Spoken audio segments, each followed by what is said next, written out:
I am so excited for you to see today's video because we've got a special guest. His name is Scott Wolter. Now, if you don't know who Scott Wolter is, he's basically the real life Indiana Jones, and he used to be the host of the TV show America Unearthed on the Travel Channel, which is now on the History Channel. And his expertise really falls under the Templar Knights and his controversial ideas that they might have discovered the Americas long before Christopher Columbus. He also recently wrote a book about his research and excavations looking for things like the Holy Grail. And one of the things that really stuck with me about my conversation with Scott Wolter were these stones that were excavated out of the ground in Mexico that have eerie pictures of aliens and flying saucers carved into them. And these stones have been carbon dated back to 9,000 years before present. Now, if you've been following the channel for any period of time, then you've probably seen this interview sprinkled throughout various different videos on the channel ever since I started. The reason why that happened is because before I started this channel, I interviewed a handful of guests because I wanted to start a podcast, and I realized that we talked a lot about controversial ideas like conspiracy theories, like the UFO phenomenon, and I just knew that I would be able to do these stories way more justice if I put it together into a well-edited and well-presented documentary-style video. And this is one that I've used so many times that I think now, given the recent success of the Sphinx, the Great Pyramid, and the most recent one about Puma Punku, all of which we talk about, I think now is only the most appropriate time to finally release the full and uncut interview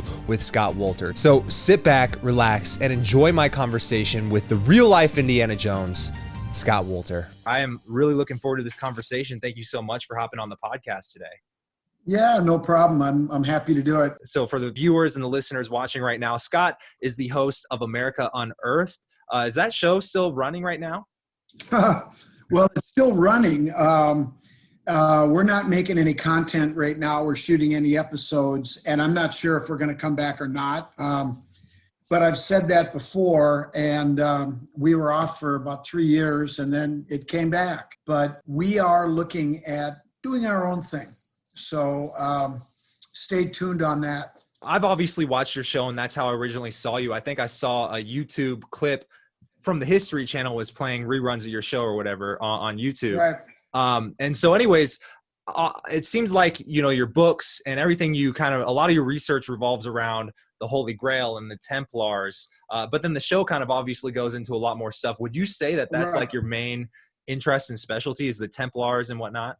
Oh, definitely. No doubt about it. And, you know, the whole thing started with the Kensington Runestone, and, you know, that's going back 20 years now. And I didn't know anything about this world at all. I mean, I was, you know, I'm a geologist. I collect Lake Superior agates. That's one of my big passions. And then I run my laboratory doing material forensics. And then when that runestone came into the lab, my whole world changed. I just went off in a whole nother direction. And, you know, and basically what happened is I did this forensic work. I compared the weathering of the inscription, the weathering of tombstones, same geology, same weathering environment. All the criteria was consistent, and it was hundreds of years old. Therefore, it had to be genuine because everybody said it was a late 19th century hoax. Well, it hasn't been in a weathering environment since it was pulled out of the ground. So that 200-year window pushes back from the date it was found. Well, that makes a hoax impossible, right? A late 19th century hoax impossible. So the only other thing you have is it's genuine.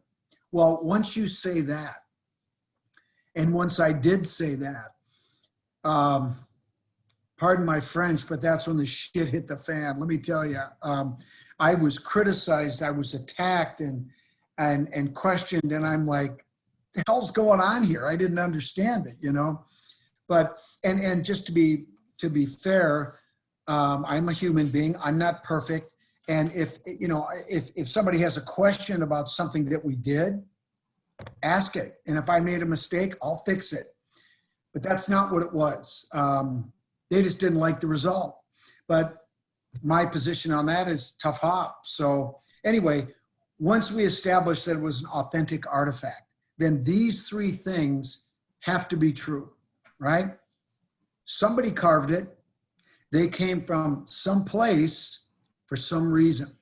And so that's what I've spent, you know, the years after we authenticated it trying to figure it out, in part because people said it was fake and there was all this angst and anger. And, you know, I didn't know that there was a narrative that was accepted in academia, and this didn't fit. Well, in my world, which is the professional world, there is no paradigm. There is no narrative. It is what it is. The results are the results. And if you don't like it, tough hop. That's life. So anyway, I think we've answered all those questions. Who did it, came from, and why. This runestone that you're talking about, is this one that has the hooked X on it? Yes, 22 times. Wow. That's no coincidence. What's the name of this runestone again? It's called the Kensington Runestone. It's found in Minnesota, here where I live. Wow. And it was found on an archaeological dig? No, it was found by a Swedish immigrant farmer who was cutting down trees in preparation for farming. He was homesteading the property. And he and his two oldest sons, this is in the fall of 1898, were clearing trees. And what they did is they cut off the roots around the base of the tree. Then they took a winch and they pulled it down, which pulled the roots up, and tightly wrapped almost directly under the stone was this 202-pound stone, the runestone. There it is, right there. And this is the one that you've been researching a lot since it was found, basically. Okay. Well, I wrote a book with a linguist called the Kensington Runestone, Compelling New Evidence. It's 574 pages. And the reason for that is because extraordinary claims demand extraordinary proof. And this book proves the stone is authentic. It answers every question. It is the absolute Bible on the runestone. We left no stone unturned, pardon the pun. Yeah, literally. So, and just so you know, Patrick, obviously you're not familiar with the runestone. The runestone was carved by the Knights Templar. It was placed as a land claim. It says it right on there. Okay. 22 Northmen on this acquisition business or taking up land from Vinland far to the west. Vinland is the northeast coast of North America. There are other runestones that were carved by the Templars that were found in Maine. There were 3 Spirit Pond runestones. There's probably 50 hooked X's on those, and they also refer to Vinland, and they have a map, and it's the same region. So, you know, I can go down this rabbit hole as far as you want, but the bottom line is they came over here to claim this land.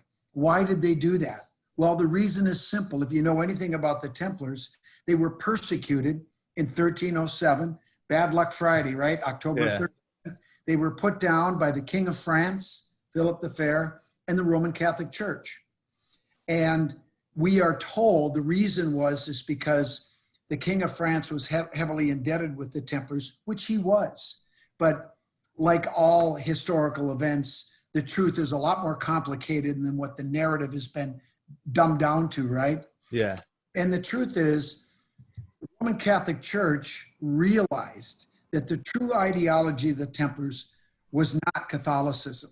They simply pretended to be Catholics. Their true ideology was monotheistic dualism, the veneration of a Godhead that has dualistic aspects, including the feminine and the male aspects that keep things in balance, right? And that single deity at the top. Now, the hooked X symbolizes that ideology. That's why it's such a sacred symbol. It was a secret symbol that only the initiated understood what it meant. Now, when the academics looked at the runestone back in 1898, they didn't know what the hell they were looking at. The hooked X, well, we've never seen it, so it must be bad, so it's a hoax. No, guys, you've never seen it, and that's all it means. It means you don't know what it is. Admit it, right? Well, they couldn't admit it, so they have to make it go away. Well, like the logic I told you that somebody did it, they came from someplace, they came from somewhere, that also means that everything in this inscription, if it's authentic, has got to exist over in Scandinavia. Now, after I did the initial work, over the course of 2.5 years, I went to Sweden 5 times. And guess what? What? I found everything. You found more hoax X's. I found everything. I mean, all the language problems, all the strange ruins, everything was there. Now, a lot of, and of course, all the academics in Scandinavia, all that did was piss them off because, you know, I came over from America, and I'm a geologist, remember? I'm not a linguist. Although I learned from one of the top guys in the world, I know enough to be extremely dangerous, certainly enough to know what I was looking for. And all I did was piss them off even more because I went in their backyard and found what they were too lazy to go look for because it was a hoax. Yeah. Well, I definitely want to. What's up? Well, there's a lot that comes up. You can't make this up, man. Yeah. I mean, it's a very interesting story. And especially if you follow the show, your show, America Unearthed, it's almost like you tracking down like all the basically chasing leads on the hooked X and trying to find the proof and whatnot. And it's very fascinating, all the different rabbit chases it almost leads you on. And you brought up the runestone that was, one of them was in Maine, and it was literally stolen right before you went there, right? Well, oh no. Well, that's the 5th one. That's the Narragansett rune. That's another one that has the hooked X. There's 5 of them total. Yeah. But yeah, that one, we were there, we studied it. Not long after the show, it was, well, before I was there, it was stolen. So that was right before we were going to film it. So what we ended up doing was incorporating that into the show because it really happened. And it turns out the guy that owned the property right there, a guy who's extremely wealthy and didn't like the fact that people were coming across public land, walking along the beach, which is not private land. Now, if they went up on his land, that's another thing. But if you walk along the beach during low tide, that's not his land, right? Yeah. It pissed him off. So he stole the stone, put it in his garage, and, you know, I don't know what he was going to do with it, but eventually it was recovered. Okay, that's good. I was unsure if, like, you know, maybe it was like government conspiracy coming in and taking the stone from you guys. No, it was, you know, the funny part is, and I've never really talked about this before, but the Christmas before the spring when it was stolen, myself and a couple of other researchers that live out in Rhode Island, Richard Lynch and David Brody and I, went to a Christmas party of the people that lived in that neighborhood. And what we wanted to do was lobby them to help us get that stone out of the water to a safe place. And I'll never forget, that guy and his wife were there. And he was sitting on the mantle of the fireplace. And I gave this impassioned speech trying to convince these people to support the cause, right? We want to do something good. We want to preserve something that we think is part of our pre-Columbian history. And that guy sat there and he goes, "That stone belongs to me. I can do anything I want. I could take it out of the water tomorrow." So when it disappeared, funny, that was the first guy I thought of. Interesting. But, yeah. One thing I want to help do, and I feel like I've, preparing for this interview, kind of binge watched a lot of the relevant episodes that I could get through before this interview.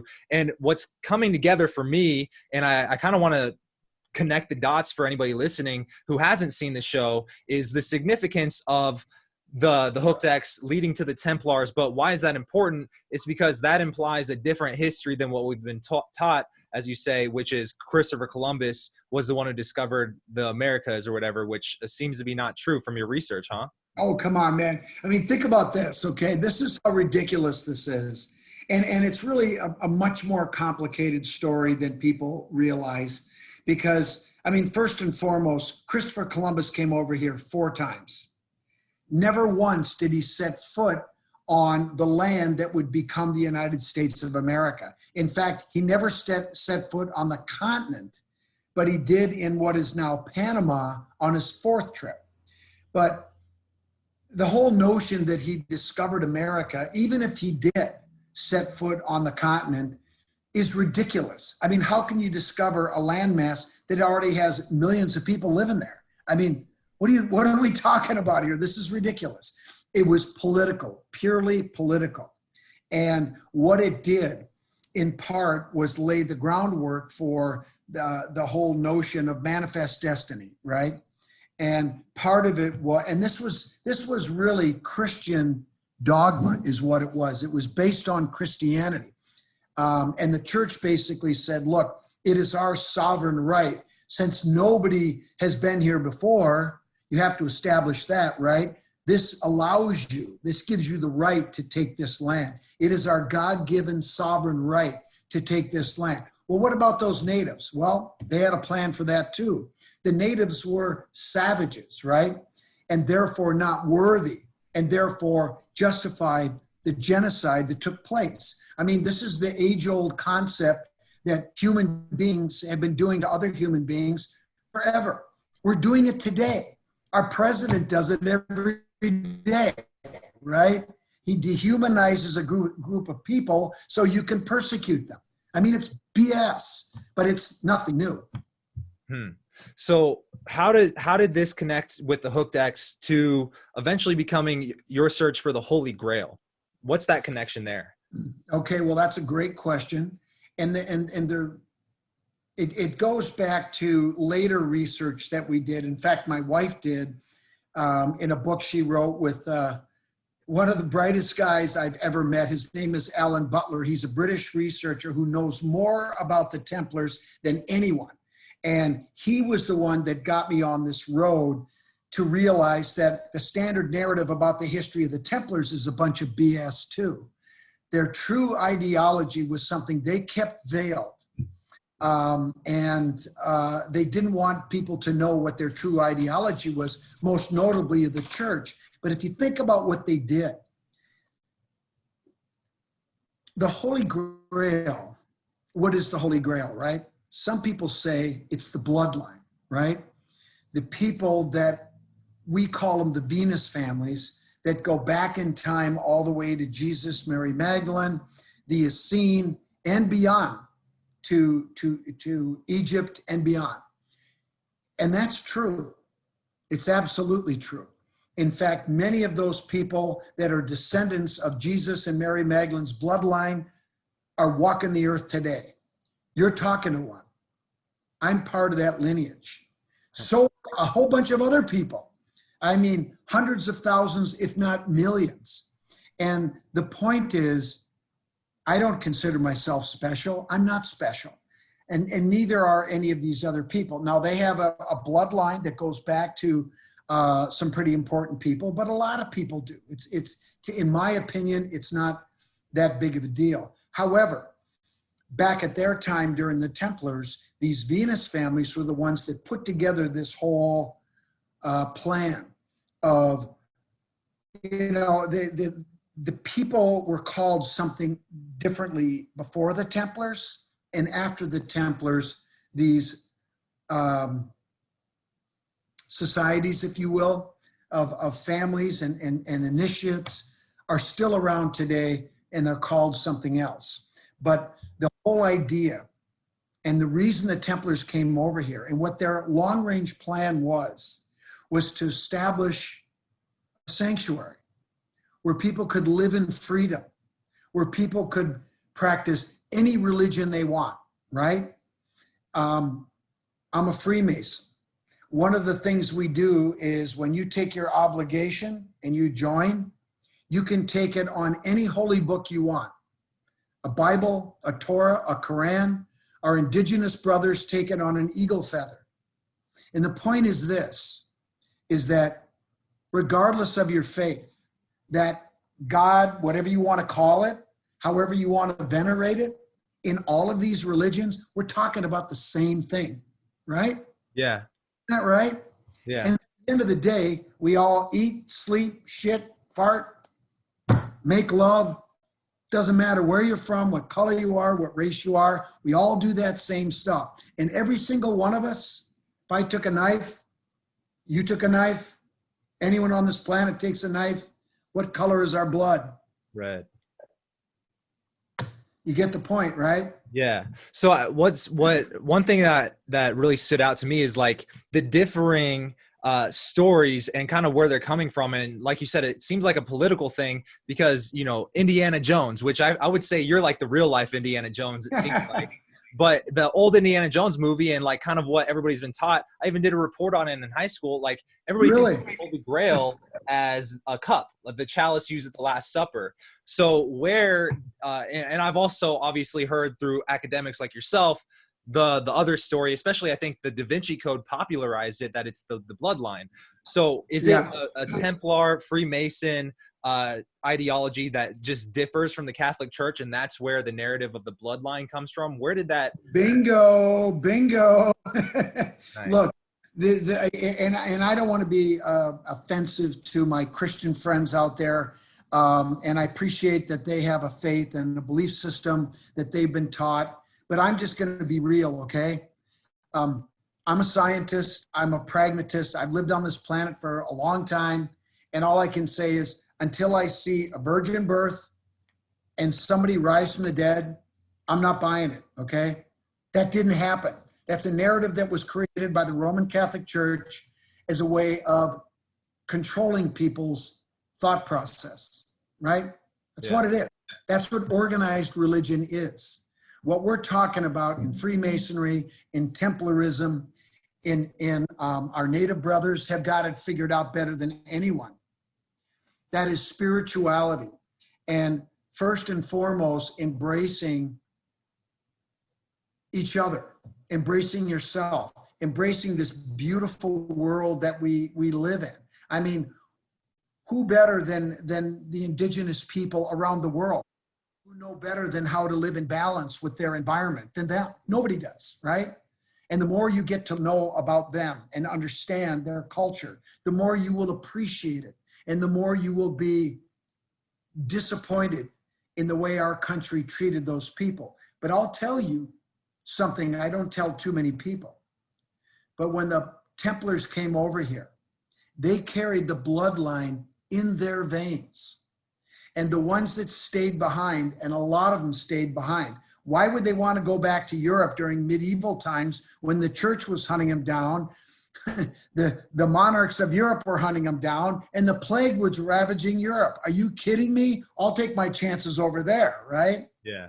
And they stayed. They intermarried. A lot of people don't realize that the indigenous people on this continent have their own secret society that is exactly the same as Freemasonry. You know how I know that? How? Because I've been in their lodges. I've been welcomed in their lodges and in their sweats. And so when the Templars came over, they shared a similar ideology. Their belief system was the same. And they embraced the sacred feminine, the great goddess. So when you talk about the chalice and the bloodline, the chalice is the womb of the goddess, of the feminine, because this is where life comes from, right? That's chalice. And so the Templars operated on this continent for centuries before contact. And nobody knew about it. So I didn't, you know, it's kind of like that age-old saying, right? Well, how do we know the Templars were here if there's no record of it? Well, first of all, there is a record of it. The runestones, the Newport Tower, there's a whole bunch of stuff. Yeah. But it's kind of that question, if a tree falls in the woods and there's nobody to hear it, is there sound? Did it happen? Well, of course there's sound. Of course it happened. Just because you didn't record it doesn't mean it didn't happen. When in fact, it is recorded. And these documents, the structures that are here, the artifacts that are here have been screaming at us, but nobody was listening because they intentionally turned a blind eye because it didn't fit the narrative. Yeah. And, you know, when the Templars came over and they aligned in ritual, in sweat, intermarriage, one of the intentions of the Templars was to put the bloodline into the indigenous people to protect it over here. That's part of the reason why the Roman Catholic Church was largely behind the genocide that happened. They knew what happened. They knew all about this. They still know all about it. Yeah. But they're not telling anyone because it undermines their message. And they were happy to get rid of the natives because it also got rid of the bloodline. So one of the biggest things that stands out to me as far as the major difference here between both narratives of what could potentially happened with Jesus Christ and the bloodline or the Holy Grail is, the Catholic Church obviously seems motivated to have us believing that Jesus was the son of the Virgin Mary. Why do they want to push that narrative versus the one that your research is essentially saying, which is they were married, they had offspring, and Jesus was a normal guy? Well, Jesus was not necessarily a normal guy. He was a leader. He was somebody who was deeply initiated, and he was a teacher, just like his wife, Mary Magdalene, right? I mean, they created this whole story, right? And they elevated Jesus to this, the Son of God position so that people would revere him, so that, they could create a narrative where you will do this, you will venerate this story. Otherwise, if you don't, you're going to go to hell, you're going to go to purgatory. All these bad things are going to happen. As long as you toe the line, you're going to be okay. I mean, it's just a bunch of crap. I mean, it is. Look, the idea of two people getting married and having children. Wow, what a novel concept. I mean, give me a break. This is the way it works, okay? Yeah. Now, getting back to Jesus. Was Jesus an important person? He was. But Jesus was born, he was a baby, knew nothing at one point, and somebody had to teach him, right? Who was that person? John the Baptist. Now, if you're a Christian, you were taught that John the Baptist baptized Jesus, right? Yeah. But when I look at the depictions in stained glass, in art, depending on the period, as a Freemason, somebody who understands symbolism, allegory, code, colors, hand gestures, when I look at those depictions, what I see is a Masonic initiation. That's what happened. I will tell you this, in Freemasonry, all of our lodges are dedicated to the Holy Saint John. Never do you hear the word Jesus, because somebody came before him. Now, if you want me to tell you another reason why Jesus is special that has nothing to do with the Roman Catholic Church, I'll tell you. Yeah, I would love to know. You ready, brother? I'm ready, brother. All right, here we go. So when you get time, I want you to research something for me and write it down. It's called Precession of the Equinoxes. Got it? Yep. Okay, let me see if I can explain it to you real briefly. Basically, for tens of thousands, if not hundreds of thousands of years, the shaman, the medicine men, the priests, the astronomers, on the morning of the spring equinox before sunrise, they would go to the top of the mountains, the top of the pyramids, a high point, and they would look to the east. And what they would see is one of the primary constellations of the zodiac, one of the 12 primary constellations of the zodiac in the eastern sky. And when and whatever constellation, Capricorn, Sagittarius, Leo, Aries, whatever it is, that was in that position, when the sun rose and went through that constellation, that was considered sacred, that was considered an age. Now, this zodiacal belt that has the 12 constellations that goes around the earth, because of the earth's wobble, that primary constellation in the eastern sky on the morning of the spring equinox, slowly but surely that belt rotates. And that constellation in the eastern sky eventually settles below the horizon, and the next one cycles through. That is what we call the beginning of the new age, okay? Now, it takes 26,000 years, give or take a couple hundred years, for this zodiacal belt to go around the earth one time. Okay. If you divide that by 12, it's about 2,160 years for each age to be in that eastern position in the sky. However, all the constellations are not the same size. Some are big, some are small. So the period that they're in that position depends on the size of the constellation. Now, let me give you an example of a period in time when something happened that historians, archaeologists, and Egyptologists don't understand. You know who King Tut is, right? Oh, yeah. You know his father, Akhenaten, who holds the crook and the flail on his chest? Yes, I've seen that. I don't know.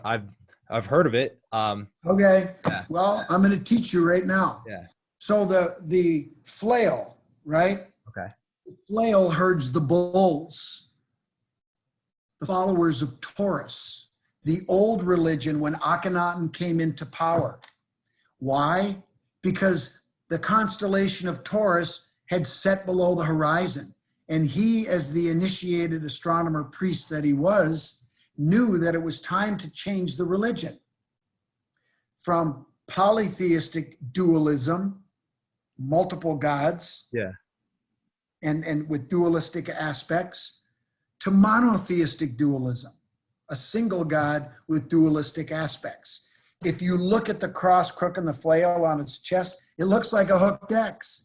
The only difference is the crook represents the new religion. The new religion after Taurus set is Aries the ram. And the crook herds the sheep, the ram, the sheep of Aries, right? Crossed on his chest represented his attempt to unite the two religions, but it failed. And the old religion, the pharaohs that embraced the old Apis bull culture that was around for 2,700 years, because Taurus is a big constellation, became ingrained in the Egyptian culture. And they said, you know what? We kind of like this old religion. Screw you. We're going to keep it. And they drove his people out. If you read about Akhenaten, they destroyed his statues. They defaced them. And this is the reason why. Nobody knows why. This is why. His followers then went north, right? And they settled in a land we now call Israel. And those followers became the Israelites, right? That's the Moses Exodus story. That's what that is. So he was the Pharaoh that Moses was bringing the plagues upon. Some people say he was Moses, right? Now remember, the Bible teachings, and I'm just going to be straight with you, okay? It's allegorical. You have to dig deeper to understand what's really being said. On one level, the Bible, people take it literally. Yeah. That's how it's really supposed to be. The common people, the uninitiated, understand it one way. The ones that are initiated realize there's a whole different story being told. All right? Now, Aries is a small constellation.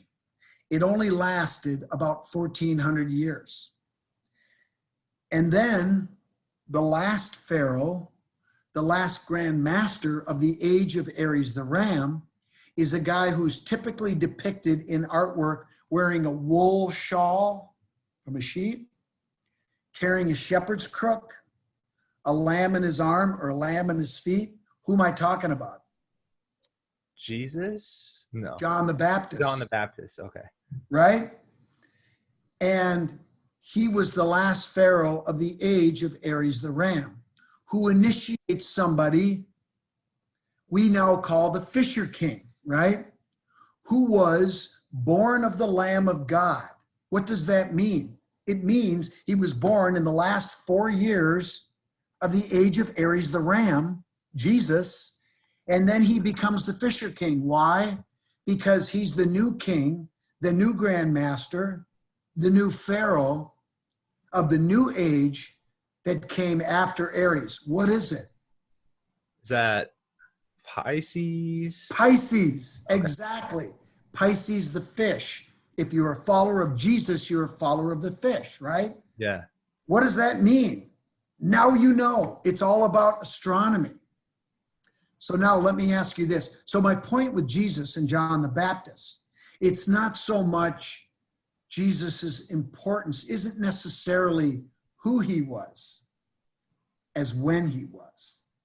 Does that make sense? That does make sense. It was more of a timing thing because we were entering a new age with the constellations rotating in the sky. Bingo, you got it. Now, how long has it been? That was about 2,000 years ago, right?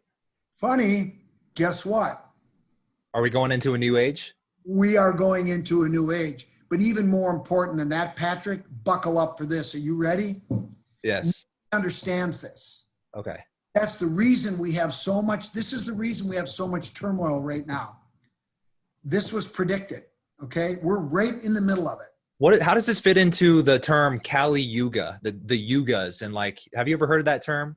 No, I haven't. Oh, it sounds familiar. It was basically talking about the same types of things, but like a yuga lasts like 20,000 years or something. And we're passing into. That's a great year. That's a great year. That's what we're talking about. That's precession.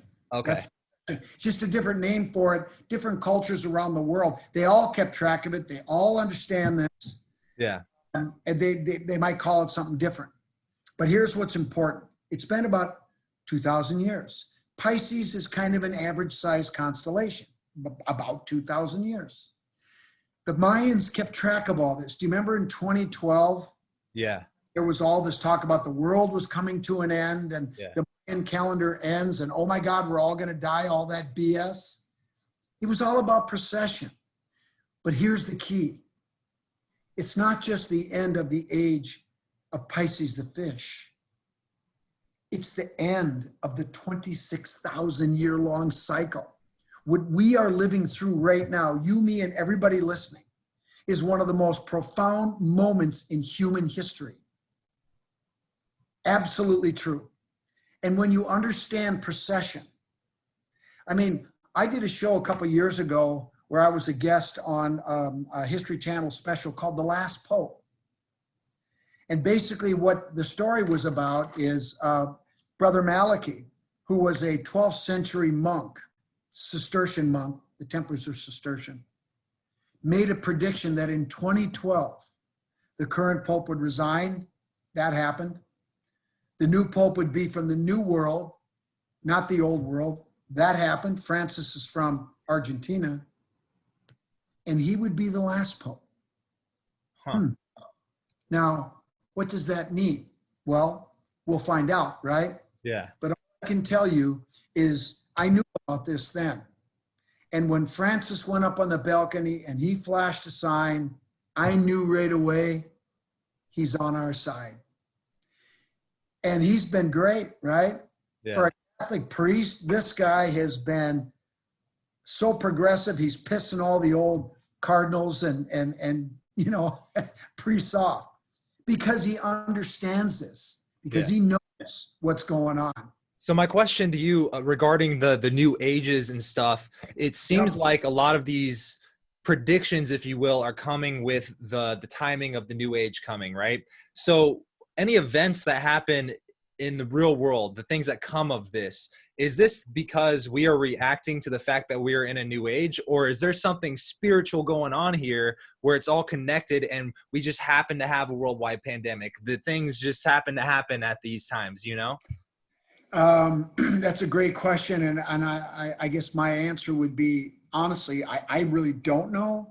But what I think is going on is it's kind of all of this stuff. This time was, you know, like Malachi predicted what was going to happen in 20. How the hell did he know that? Well, the reason is he understood precession, right? Yeah. That's when this thing ends. And now we're moving into the age of Aquarius, where two rivers flow together as one. That's one of the symbols, right? Where people come together and figure it out. Because let's face it, our world is in trouble. And it's in big trouble. One of the biggest problems is we have too many people. Nobody wants to talk about it. You'll never hear about a politician talk about it, but it's true. Yeah. We're destroying our resources. Fracking is destroying our groundwater. We need to get our act together or we're not going to make it. And so this is this turbulent time. if you sit down with native shamans, they've known all about this. And we have a choice right now. It's up to us to decide what kind of a world that we want to leave for our kids, our grandkids, and the ones we'll never meet. And quite frankly, my generation is a big part of the problem. You know, I mean, we want things to go back to the way they were in the 60s and the 50s and the 70s, and it ain't happening, man. Yeah. America that we knew back then, it's gone. And you either have to embrace change or you're going to get run over by it. And all I know is that when I talk to people that are like me, I don't learn much. When I talk to people that come from other places, have different ideas and beliefs, I learn and I grow, and they learn from me. And it's a cool thing, I think, but that's me. One thing that you said there that was really interesting is, you know, our population's getting out of control. And it reminded me of one thing that really fascinated me, which was Georgia Guidestones. Oh, yeah. Popped up out of nowhere. And it said, you know, it apparently had like, and you can correct me if I'm wrong, 10 new commandments for human to live by. And one of them had to do with decreasing the population. It said that the sustainable human population should be no more than 500 million. Like 1/16 the number of people, almost 1/16 the number of people that we have on the planet today. Now, that is the one thing that just set everybody off about the Georgia Guidestones, that told people of a certain faith, of a Roman Catholic faith, it just lit them up, because one of the things that the church has taught for centuries is continue to procreate, the more the merrier, have lots of kids. And the reason is they'll have more Catholics, they'll donate more money, and they'll get even more wealthy. I mean, that was the model, but it has really been problematic for this world. And is there any scientific relevance to that number, though? To 500 million? Yeah, because like, the whole story behind that, we don't necessarily know who put those up, who funded putting that up. And there's probably a lot of theories out there as far as what I could tell from your show, obviously. Right. And what I'm thinking, if I want to go conspiratorial, if it is someone who's trying to either on the Templar side or against the Templars and the Freemasons, right? But if it's someone who has a plan like a New World Order, that also fascinates me with a lot of the things where the theories of the Denver airport talking about a virus and then recent events. And I'm kind of starting to see how these may or may not be connecting. Is there any relevance to that? Like, is everything else on there pretty factual as well? Well, I think that most people would embrace all the other tenets of what's on the stones, embrace nature, right? Everything. I don't remember the specifics right now because I haven't looked at it in a while, but I remember those were the two that I remember. And, I think people forget we're part of nature, right? We are part of this whole ecosystem. And when a species dies, a little bit of us dies. And I don't know about you, but when I'm feeling down or I just, I need a little, I've had too much humanity, I like to go for a walk in the woods. I'll go out and I'll look for agates, or, I just need to reconnect with nature, and it calms me down. It always makes me feel better. And that's not just a psychological thing. It's in our DNA. And so if we continue to deforest, to pollute our air and water, to destroy our natural, consume our natural resources, and not use the technology that we already have that's clean, it's just stupid. And eventually it'll be our undoing. And, I think everybody should embrace the philosophy that whatever you do in your little part of the world, you should always have a goal of trying to leave the world a little bit better than you found it. And if everybody did that, imagine, Yeah. It's also so unfortunate because I think a lot of people, I don't think that there's any one person, at least anybody worth talking to or has any power, who would disagree with that statement, right? But I think the problem is in society, for any change to happen, there's got to be meetings, there's got to be votes, there's got to be all these things to where no progress really happens. Like, it's like the age old thing where people say these textbooks are decades out of date sometimes, because how long does it take to get schools to adopt a new textbook or a new way of thinking? And that's what always like kind of fascinated me with like this phrase that I've heard you say commonly is like, this could rewrite history. But in reality, what would it actually take for people to be okay with history being rewritten with the new evidence? Like you said, when people see the hooked X, they just choose to ignore it versus say, what does this actually mean? And but then when I see some of your research where all these runestones have a hooked X, and then you go to a church in, I think, is it London or Paris, where they I think you're talking about the one in Tomar, Portugal. Was the main seat of the Knights Templar Order in Portugal. And after the put down, they became the Knights of Christ. A lot of people don't realize that that order in Portugal, the Knights of Christ, continued on for over 500 years. They weren't officially disbanded until 1835. Think about that. So when people say the Templars disappeared in 1307, sorry, it didn't happen. That's not true. Even that's not true, you know? Yeah. So kind of, I guess on the same line, I like I said, I have a lot of things that I want to ask you about. So fire away, man. You mentioned something about Venus, the bloodline being connected to Venus. You specifically said, so what is the connection with Venus? Why is Venus significant in that connection? That's a great question. All right. So I'm going to ask you to represent the audience. Okay. I'm going to ask you a question. Yeah. And you have to be honest, because either you know or you don't know, okay? This is a yes or no question. Yes, sir. But I'm going to start off by setting it up. Would you agree that the most iconic symbol of the United States is the five-pointed star? Would you agree with that? If I connect that to the Pentagon, then sure. And then especially with the way that Washington, D.C. is laid out, I can see a lot of that. But I would definitely also think of, you know, the American flag, the bald eagle, things like that. What's on the American flag? 13 stripes, 50 stars, red, white, blue. 50 five-pointed stars. Okay, you got me. Okay, now, are we on the same page? Yes. Okay. And the more you look, I mean, if you look at any one of our military, their uniforms, you'll see five-pointed stars all over it, right? The more on our currency, you'll see five-pointed stars, usually 13 of them. Now, I say this for a reason. I mean, America's team is who?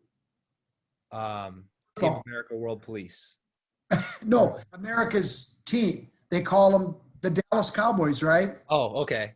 Okay. I'm a Chiefs fan, so I got to think of it. I know. The hell with the Cowboys. I'm a Vikings fan. But anyway, what's on their helmet? Five-pointed star. Yeah. Now, I think everybody would agree that it's an important, iconic symbol of America. But let me ask you this. Do you know the origin of it? No, I don't. No, you don't. Nobody knows the origin of it. When I give lectures, I will often start my lecture by saying, how many people know the origin? Everybody knows what it is. It's everywhere, right? But nobody understands how could this symbol become the symbol of our nation, and nobody knows the origin of it. I find that incredible. I'm going to tell you. And you're also then now going to understand one of the origins of sacred numbers. Okay. Do you know what the most sacred number to the Templars is? I'm going to guess 366. 8. 8. The number. If you look at a Templar cross, it's got 8 points. Okay. The tower has 8 columns. 8 is everywhere. The reason for that is because as we view the planet Venus astronomically, the third brightest heavenly body in the sky behind the sun and the moon is the planet Venus. Okay.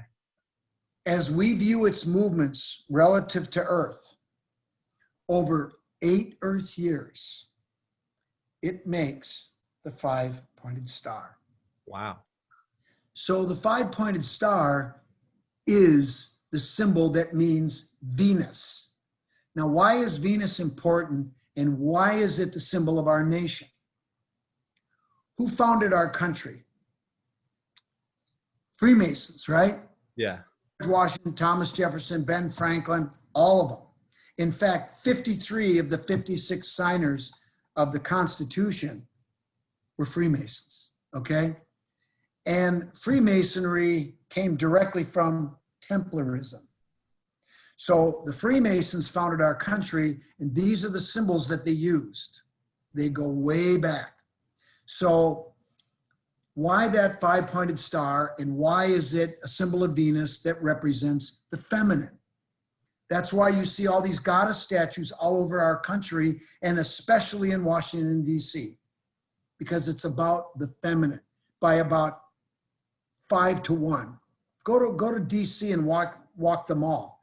Count how many female statues you see and how many male statues. So why feminine? The reason is, if you take the five-pointed star, okay, inside is what? Pentagon. A pentagon. Very good. If you take any one of those 5 lines in the pentagon and you assign it a value of 1, the distance of that arm, if you extend it to any one of those 5 arms, the 2 lines that make them up, the horizontal, and then it goes out on the arm, the ratio of 1, this distance on every one of those arms is 1.1618. That ratio is something called the golden ratio, or the Fibonacci sequence. And it continues on. The most common symbol of the Fibonacci sequence is the spiral, okay? It's the rate of growth of everything in nature, everything. If you look at a plant, if you look at, have you ever, what an ammonite is? Look at a shell, right? Yeah. It grows, that's the Fibonacci sequence. A leaf grows that way, a flower grows that way. Our bodies, our fingers, our everything. Yeah. That is the golden ratio in nature. It's found in everything. And who are the life givers? Women, right? There you go. Now, here I'm just going to take you through this. Fibonacci sequence, when it's rounded to whole numbers. Basically what you do, this rate of growth, mathematically, you take the first 2 numbers, you add them together, you get a sum. Then you take that sum, you add the previous high number, get a sum, and then you do the same thing and you keep going. So 1 plus 1 is what? 2. 2 plus 1. 3. 3 plus 2. 5. 5 plus 3. 8. 8 plus 5. 13. Boom. 13. The Templars were founded January 13 of 1129. Coincidence? No. It's the number of the goddess, and I'm going to tell you why. Because it's not just about Venus in the Fibonacci sequence. She is referred to as the goddess in the heavens.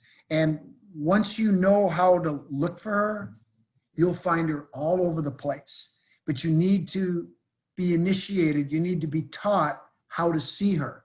She's always veiled, always concealed, and never revealed. But she's always there. Now, what's another important heavenly body in the sky that is associated with the feminine? The moon? Boom. You've heard of the moon goddess, right? I have not.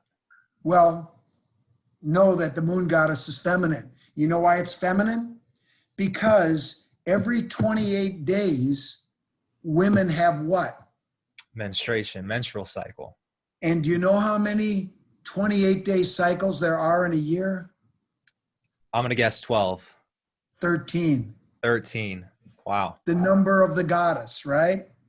That's why that number is so sacred to the Templars and to the people that embrace this ideology. So let's go back and talk about the church. The goddess, they don't have any time for that, do they? No. They have put women down here, right? Right. They've elevated you and me. It's a patriarchal religion, right? It's the word him with a capital H. Exactly. And it's wrong because in this alternate ideology that I'm talking about, it's she with a capital S. So now you know one of the reasons and one of the things that pissed the church off, in addition to the money that was owed to the King of France, the Catholic Church realized that they were being duped the whole time by the Templars. They were secretly venerating the Virgin Mary. They put her up on a pedestal, but that's not who she was. She was the goddess. She was the one that was the most important, right? The church did it because they had to, and they created this story to elevate her, the Virgin. Oh, how wonderful. Yeah. It's a bunch of crap. Yeah. Anyway, is it starting to make sense? This is making sense as far as the connections, the symbology, the I guess narrative of what actually occurred. So I guess where I'm curious on the whole Venus connection and the bloodline is Jesus was of that bloodline, and obviously that bloodline was brought over here, and that's representative of the Holy Grail, as we've talked about. In this ideology that I'm talking about, he been sacred feminine. Look, if Jesus was alive today and he saw what had become of his legacy, he would be appalled. I'll tell you that right now. He would be appalled. Anyway, go ahead. So does that also make him connected to the pharaohs? Do the pharaohs also carry that bloodline? Hell yeah. Okay. Now here's where my conspiratorial mind comes into play. Is I recently heard, and this was like, probably a decade ago, but there's like a 12-year-old girl who traced back the lineages and found that at the time, 43 or 44 of all the presidents, all but one, had common blood that traced back to King John in England. Well, I can neither confirm or deny that. I don't know if it's true, but would it shock me? Not a bit. Not a bit. Yeah. I guess when I hear that, it shocks me at first at face value to hear that all of them, including Barack Obama, are part of that lineage, the bloodline. But then I think, well, if that was so long ago, at some point, wouldn't a lot of people just by chance also be related to him? Or Absolutely. That's why I said I'm connected to that bloodline. I don't think I'm special at all. And there's a lot of other people that are out there. We have a genealogy in one of our lines that goes back. Look, I probably go back to Attila the Hun and a bunch of murderers too, right? In historical. So do you. It's just we're all human, and but it was a very important thing for a long time. And in certain cultures, like in England, it's still an important thing. In other countries, in Muslim countries, it's a very important thing. Bloodline connections is everything. So it's nothing new, Makes sense. Let's kind of shift gears here just for time's sake, because I know you got to go soon. One thing that really also fascinated me was, let me share my screen because I took a screenshot of it before. Let's see, desktop. All right. So this stone right here, do you remember this stone? So what fascinates I sure do about this stone, and I definitely want to get your take, obviously, but in the episode where you researched this stone, along with the other stones you looked into, you went and actually traced the dirt, researched the dirt where it came from, and you found that most of them were a hoax. But then this one specifically that has very clear depictions of what is a modern day flying saucer, maybe reptilian type beings. You trace the adhesive through carbon dating to show that it was about 9,000 years old, or was it 9,000 BC? Which is I think it was 9,600 BP, which is before present, which is about 7,000 years, 7,600 years before present, which is like 5,000 years before any known, archaeologists say this is before any known culture in what is now Mexico was even known to exist. Now, there were people living there. Of course there were. Who they were, we just don't know because we haven't done enough archaeology down there to figure out who they are. And I just think that's incredible. Now, having said that, I've tested many more of these artifacts and I'm getting some more big dates. It's consistent. Now, they're not all from the same time period. They jump around quite a bit, but they're old, okay? So something's going on. But I'm not ready to, get all wigged out on these things just yet, because the other thing that we have not had a chance to do, and I would love to do, and I know exactly what we need to do, and that is to try to falsify these dates. In other words, can we create an artifact with modern materials and still get those kinds of dates? And there is a way that I think we can do it. I haven't tested it yet, but I'll just tell you. You know what a woolly mammoth is, right? Yeah.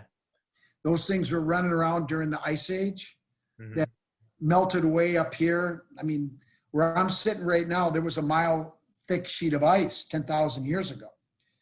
But there were mammoths that were running around about that time, right? And going all the way forward to about 4,000 years ago, they have actually found mammoths that preserved in ice that are that young.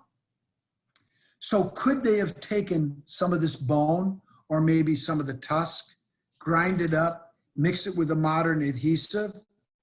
And if we tested it, what kind of a date would we get? Yeah. I mean, so I got pretty excited because I'll take it at face value, but that's not where it stops. You have to try to falsify it in this case to see if somebody could fake it. Yeah. People will do that, especially if they think it'll make them money, right? True. One thing I really respect about what I've seen from you is even if you see a test that leads towards a conclusion, you're always trying to find the holes in that conclusion so you can find out the real truth. And I think that it seems like a lot of scientists lack that ability to look for flaws in their own types of thinking and conclusions. When I look at that stone, and obviously I'm not an academic, I'm not a forensic geologist, right? Yeah. It just seems like the pictures are of modern day animation quality versus a lot of the hieroglyphs and carvings that we've seen from the work that you've researched too. And it almost seems too good to be true, if I could say that. Have you looked at the grooves? Because I know there was one stone where you looked at the grooves and you could tell if it was new or old. Right. What are the markings on there that might also back up that it could be that old, if any? Well, those are good questions. And unfortunately, these things were found buried, right?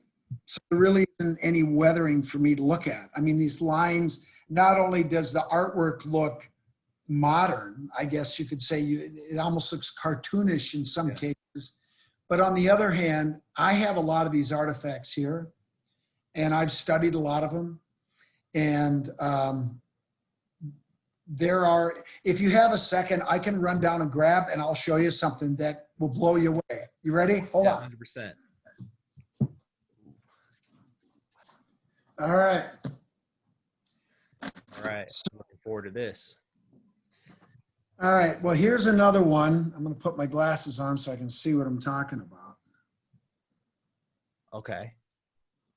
What am I looking at here? Oh, wow. That's an alien head. I just saw it. I was looking at the carvings on the forehead. Right. Now look at the carvings. Yeah. Okay. Now that's pretty cool. Now I want to show you the back. Is that reptiles, like snake skin carving that I see? I'm not sure what that is. It's got like wings, almost like leather wings, but look at the text. It's holding up a baby, but do you see the symbols? Yeah. Yeah. Okay. Let me show you another one here. Are these the same ones from that episode that you guys? No, these are different. Okay. But do you see the symbols on the Yes. top part here? Yeah. Okay. There are all kinds of these symbols. And if you look on the back, you can see that there's a couple of dudes looking to the heavens. Yeah. And Wow. he's carved in 3D. Were these all found in the same place? All three? Yes. Okay. Same as that one that you have. Here's a cool one. You see the spaceship? Yeah. And then see the guy holding the baby? I also kind of see a cross that almost looks like a Templar cross. Yeah. Yeah. Yeah. Good observation. So have you found that those seem legitimate, or do some of them seem faked? One of them, I didn't even see it until you pointed it out, but it had the letters UFO carved into it, which was like a sign it was an obvious fake. That was the one in the episode. Yeah, those things were, I mean, they were bad, right? They weren't even good. The funny part was when we were shooting that scene, I noticed the UFO and I pulled aside and I grabbed the field producer, the director, field producer, and I said, "Hey, dude, look at this." Huh. He's like, "Oh," he started to laugh. I said, "Do you want me to point that out on camera, or do you not want to embarrass these guys?" He said, "No, go for it." I said, "Okay." And to their credit, they handled it really well. You know, they could have freaked out and gotten pissed, but in part due to their reaction and really just the whole vibe when we shot with those guys, I don't think they had anything to do with it. I think they found somebody else's practical joke. Yeah. Clearly, those things weren't real. And the artwork is just, this stuff is fantastic. And I will tell you, these symbols that are on all of these artifacts, they're kind of hard to see. Like if you look on the side here, Yeah. you'll see all kinds of them, right?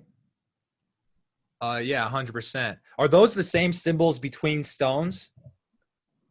I have documented and I've written them down, over 1,000 of these symbols. Okay. Not one repeats, not one. So it's on those stones alone, or across a lot of different? Oh, I've got a bunch of them. I've looked at, this particular one probably has 100 symbols on it. Yeah. I probably looked at over 100 stones with this. Some have a lot of text, some don't. Yeah. But I'm beginning to think that it's not text anymore. I'm beginning to think that these symbols, because they don't repeat, so it's not a language, it's not an alphabet, right? So what is it? What I think it could be is symbolic representation of telepathic communication. What about those symbols connects the telepathy conclusion? Because I don't know what else it could be. It's not a language. It's not an alphabet. Yeah.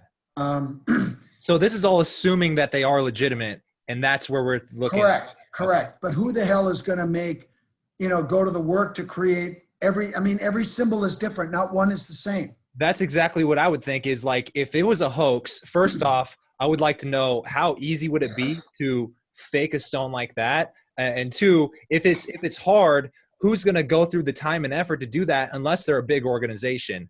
Because if it's a scammer or a hoax artist, there's going to be obvious lacks in their thinkings in some places and holes, right? You're going to screw up somewhere along. Exactly. But the fact that even if it was a hoax and I wanted to fake that, I would think one of the major holes would be that there would be repeating symbols if those symbols were off in the background like that. The fact that they're not repeating. Well, that's the part that blows my mind. And I did that work before we did any C14 testing on the glues. So one of the things I really want to do is go down to Mexico to some of the other regions where that plate that you showed earlier, the one we tested on the show, and these pieces that came from the same area, I would like to go to that place and actually dig some out of the ground if we could, to see if the context, the provenance of where these pieces came from is legitimate. Yeah. One other thing that, being that you're a geologist, I'm sure you've heard of this. I would be surprised if you hadn't. Puma Punku. Have you heard of that? Yep, So yep. what's your thoughts on Puma Punku? Well, you're talking about the place that has the formed stones making walls that almost looks like a jigsaw puzzle. And how the hell did they do that? Yeah, I actually brought up, I'll share a picture of that too. Um, Yeah, because what fascinates me about Puma Punku is not only the H blocks, but the precision in these cuts, and a lot of these blocks, these sites look so big to where it blows my mind, even in the sense of, people can theorize maybe how Stonehenge was made, but I think all of that goes out the window when you look at a site like this that right, dates back right. to tens of thousands of years, right? Well, when you go back and look at those H blocks and some of the other pieces that are repeating, it almost looks to me like precast concrete or some type of polymer-based mixture of some material that's been placed in a form and cast and then put into place. So, and some of these places we see the walls where, the blocks are not uniform. It's almost like a jigsaw puzzle. Some of those maybe were cast in place. I don't know. Now I have not been there, so I can't tell you, but I would love to go and take a look and see if these things are individual units of stone or if they've been cast, if it's a artificially created material. I don't know. Is that something you would be able to tell right away from doing a little bit of observation in person? Well, I would be able to make some observations in person, but I would want to bring some samples back, cut them up, do some petrographic work. Then I'm pretty confident I could tell you if this was a man-made material versus natural. Yeah. If you ever go, what could I do to be able to go on the trip with you? You know what? My son always says, Dad, I got a strong back and a weak mind. I go, perfect. Come along, a lot of people have, volunteered and would love to be involved. And I just consider myself very fortunate to be able to have had a network pay for me to go around and be an Indiana Jones type of character. But, we're doing real work. And we're doing real investigations. And the one thing I will never do is lie to the audience. I'll never mislead them. I'll play ball and have fun and try to do a little acting, going into commercial with an act out, but I'll never lie to them. And I can't say that, everybody does that. Yeah, that's something that definitely seems very apparent. If anybody has watched your show, and I'm sure anything that you've put out, even though there are some elements of dramatization as far as carrying a storyline throughout the season. Oh, sure. But the conclusions you always draw are very objective, where it's like it's very clearly not staged, No, these are real investigations. And the one thing that I will say, and I'm very grateful to the network and to the production company, Committee Films, that we worked with on all 4 seasons. There have been times when we go into investigation and, you have to have a little bit of a roadmap of where you're going to go, right? So you can film the damn thing. But we have had instances where we thought it was going to go one way, and all of a sudden something that we found or something that came up in the lab said, oh, wait a minute, that's not the way it's going this way. And we follow the evidence, which is what you're supposed to do, right? Yeah. And thankfully the network supported that. And I think we got the right conclusion.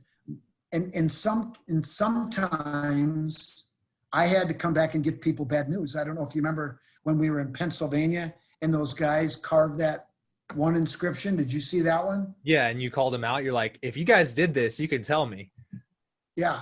Well, you should have seen what happened off camera. I was pissed off. Wow. Well, I told them, I said, look, you guys are screwing around here, creating this thing, trying to fool me, and it's a big joke to you. Do you know how much money it costs to send, 7, 8 people across the country to come film your practical joke? I was pissed. Wow. But I figured it out. Yeah, definitely. once you pointed out why it wasn't legitimate, I'm like, oh yeah, that was definitely created by them. Yeah. Well, they put the mud in there and the whole thing, and it looked really good. But I didn't see it until I was there that moment. I mean, what you saw was live. It happened. They were setting up cameras. They said, don't go in there. Don't look at it yet. And then action. And then I did my thing, and it was all real, right? Yeah. Never forget, I was looking at those grooves, and I'm like, it looks like mud. And I could see little linear grooves following the line. And I'm like, that shouldn't be there. But I couldn't do anything yet, right? Because we had to get the content. And I'm like, okay. So after we cut for the morning, and then we went and had lunch, we had to climb up out of this place. Everybody have their lunches and they go sit down, right? So I waited until nobody was looking. And I went into my travel bag. I had my suitcase in the truck. I pulled out my toothbrush. I got a bottle of water, and I snuck down there. And I just went, boom, and it just turned white. And I went, shit. Because you have to understand something, right? This thing had a hooked X, right? Yeah. I wanted it to be real. Nobody wanted it to be real more than me, but it wasn't. Yeah. So the thing about the hooked X is, like, I feel like if anybody objectively looks at your research, there's way more evidence that you've come up with that points to this being the fact of how things went than there probably was even for OJ being that fact that he actually you know what I'm saying? This would hold. Wait a minute. Are you saying you think OJ was guilty? Is that what you're saying? 100%. Okay, I'm with you, brother. Boom. Yeah. So this brings up an interesting question. If you could hypothetically have anything that you've researched, that you've thought about, confirmed, which one would surprise you the most, and which one would excite you the most? Oh man. Well, surprise me the most. I don't know. Oh God. I guess I would like to know what's going on. And by the way, there is stuff under the Denver airport. They just weren't going to show us. I assume, like, yeah, obviously the face, that girl was so willing to show you everything with a smile that it's like, it reminded me of if someone went into North Korea, they're like, look, all the people, they're happy, they're having fun, you know? Yeah. Right. Sure they are. But anyway, God, that's a hard question to answer. I guess the ones that would surprise me the most is if these things indeed are as old as they appear to be, or at least the initial testing suggests. Well, something with that timeline is, you know, if I look into the research of someone like a Graham Hancock fingerprint of the gods, you know, the whole Sphinx being old, 10,000 years BC, right? That's around the same timeline, right? So have you looked at the Sphinx too? Well, yeah. And it's funny you mentioned Graham, because he's a friend, and Robert Schoch, who's done a lot of work in the Sphinx and in Egypt.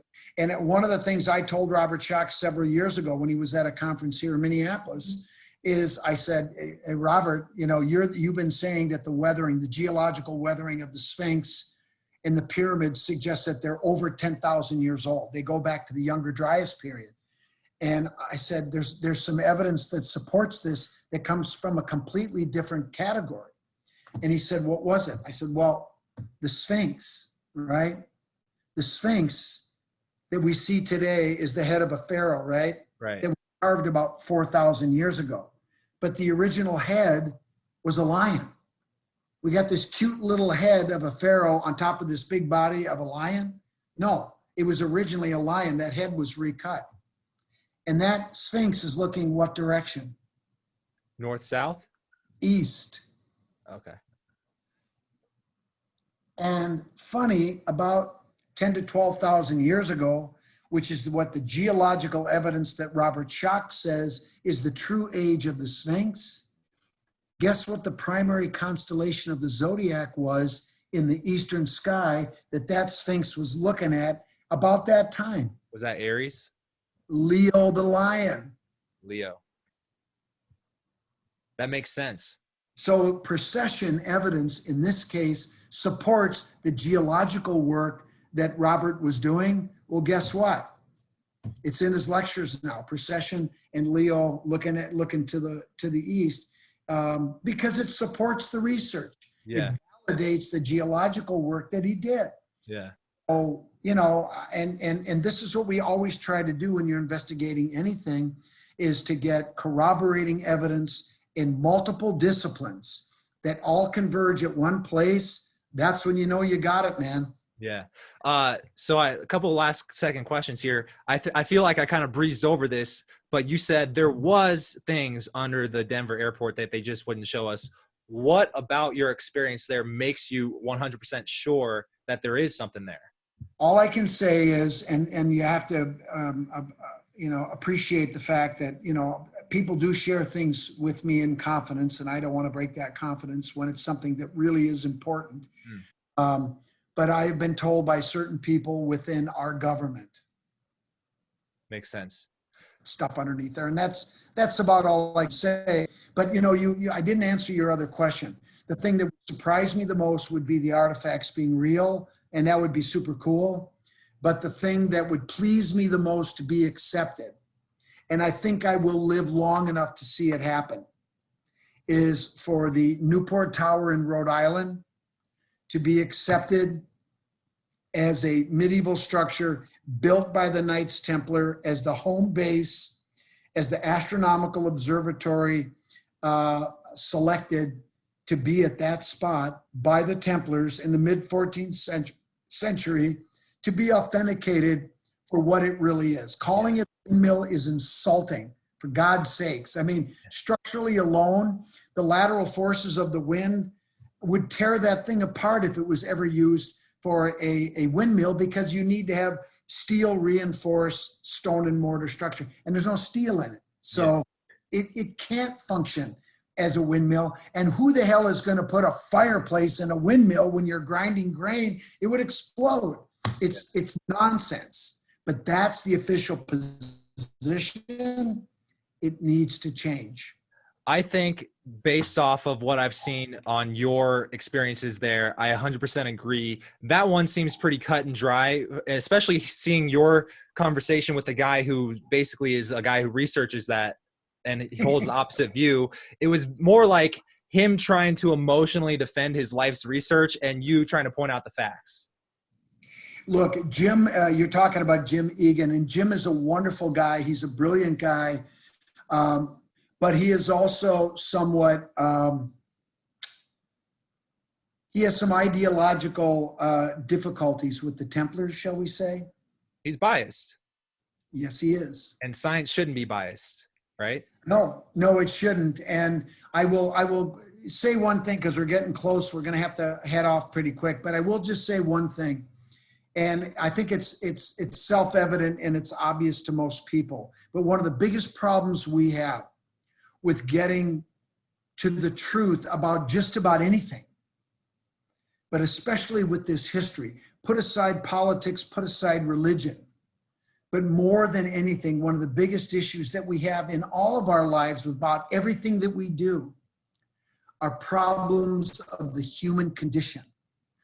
We as human beings cannot stop. We cannot help getting in our own way when it comes to getting to the truth about just about anything. And when you look at these things like I have, these controversial artifacts, almost every single time, the biggest issue turns out to be a problem of the human condition with the people that did the investigations. Does that make sense?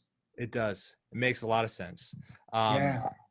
So I know you have to go here soon, but I've thoroughly enjoyed this conversation, and I have a feeling that I could talk to you for hours. So Janet, in my email exchange, your wife, told me that you guys have relatives in Phoenix, Arizona. I actually have this studio that is more meant to be an in-person podcast studio. Oh, if you guys are ever in okay, town, cool. If you guys are ever in town, let me know, please. I would love to go for a round two. Not if, when. When? I'm just gonna make one demand. I'm gonna be a bit of a prima donna. Okay. I'd be happy to come down there and sit in the studio, but you have to buy me a good IPA. How about that? I love that demand. I love IPAs and craft beers. Awesome. All right, you got a deal. Perfect, man. Well, you enjoy your dinner. I know you have an important dinner Okay. coming up, and we will hopefully see you in person very soon. I think you will. We are planning to go down there soon. But thank you very much, Patrick. I really enjoyed myself. It was a lot of fun, and you did good. Thank you. Thank you.